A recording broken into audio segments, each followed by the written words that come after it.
Hoy fuimos a sembrar y reforestar con los padres de familia y alumnos de la escuela Guadalupe Hinojosa en el proyecto Sembrando Vida. Sembramos girasoles, bugambilias y plantas medicinales como vaporub, sábila romero, hierba santa, albahaca, epazote, entre otras. Qué bonita actividad nos permite convivir con nuestros hijos y enseñarles a cuidar el medio ambiente.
Y ahorita se cae, no date pic.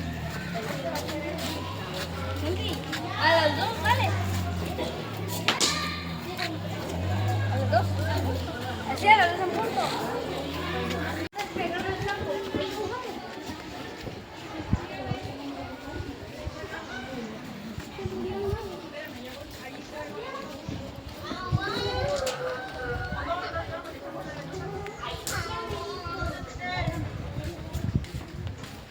Gracias.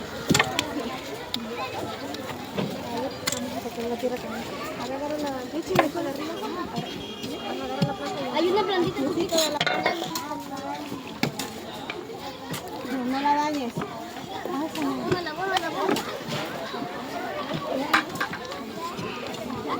Ponle ahí que no se nos salga. Atrae abono, porque esa es tierra, ¿no? Mira, pon esto para que no se salga, Chelsea.